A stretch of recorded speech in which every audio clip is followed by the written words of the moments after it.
Hey guys, I am Miss Ross and I'm coming at you with chapter 8 and 9 of our Magic Treehouse book, Sunset of the Sabertooth. Once again, if you have not listened to the other chapters, make sure you go back and watch those before you watch these.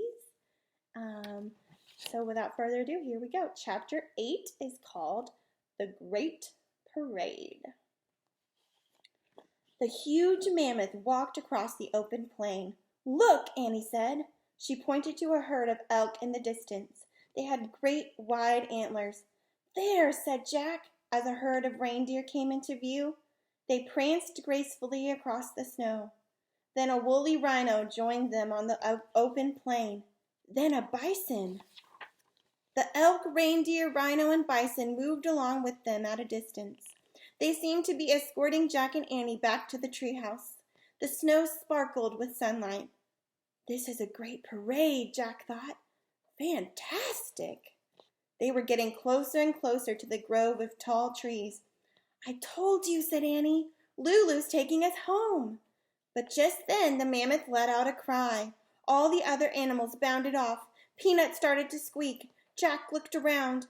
Behind them, the Sabertooth was slinking across the sunlit snow. The woolly mammoth roared and plunged forward. Jack and Annie nearly fell off. Jack clutched Annie. She and Peanut clutched the mammoth's shaggy hair. The mammoth thundered wildly over the ground. "Ah!" Jack and Annie yelled. The mammoth charged into the grove of trees, but the tiger had circled around the trees. He stood between the tallest tree and the mammoth. They were trapped. The Sabertooth began moving slowly toward the mammoth. The woolly mammoth roared fiercely, but Jack knew a Sabertooth could kill any creature, including a mammoth. The huge tiger's head was down. His burning eyes were fixed on the mammoth. His long white fangs glinted in the sunlight. Chapter 9. Master of the Animals. The Sabertooth crept forward. Jack stared in horror. "Play the flute," whispered Annie. "Is she nuts?" Jack thought. "Try," said Annie. Jack held the mammoth bone flute to his lips and he blew. The flute made a strange sound. The tiger froze. He glared at Jack. Jack's hands shook. The tiger growled. He took another step. The mammoth roared and stomped in the ground. "Play it," said Annie. "Keep playing."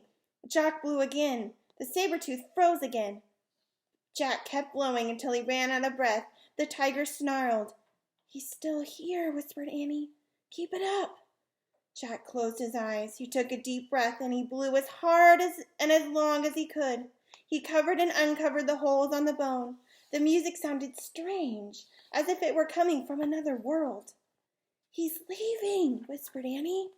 Jack raised his eyes. The Sabertooth was slinking off towards the cliff. "We did it," said Annie. Jack lowered the flute. He felt very tired. The mammoth waved her trunk happily. "To the treehouse, Lulu," said Annie. The woolly mammoth snorted. Then she lumbered over to the tallest tree. From the back of the mammoth, Jack grabbed the rope ladder. He held it out for Annie. She stroked the mammoth's giant ear. "Bye, Lulu. Thank you," she said. Annie grabbed the rope ladder. Then she started up. Peanut climbed up too. After they disappeared into the treehouse, Jack climbed onto the ladder.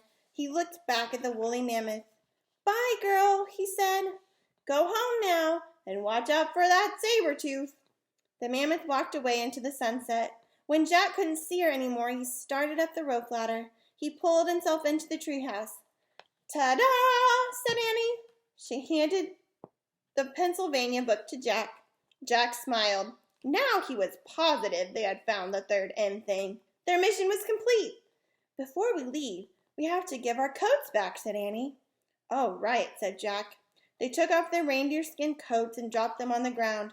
"Brr," said Annie. "I hope the Cro-Magnon people find them." Jack stared out the window. He wanted to take one last look at the prehistoric world. The sun was setting behind the hills. 4 people were crossing the snowy plain. It was the Cro-Magnon family. "Hey!" shouted Annie. "Shh!" said Jack. The Cro-Magnon stopped and peered in Annie and Jack's direction. "We left your reindeer skins down there." Annie pointed to the ground. The tallest person stepped forward and raised a spear. Time to go, said Jack. He grabbed the Pennsylvania book. He found a picture of Frog Creek and pointed at it. I wish we could go home, he said. Goodbye, good luck, Annie called, waving out the window. The wind started to blow. The treehouse started to spin. It spun faster and faster. Then everything was still. Absolutely still. All right. Join us next time for the last chapter of Sunset of the Sabertooth. I hope you guys enjoyed it.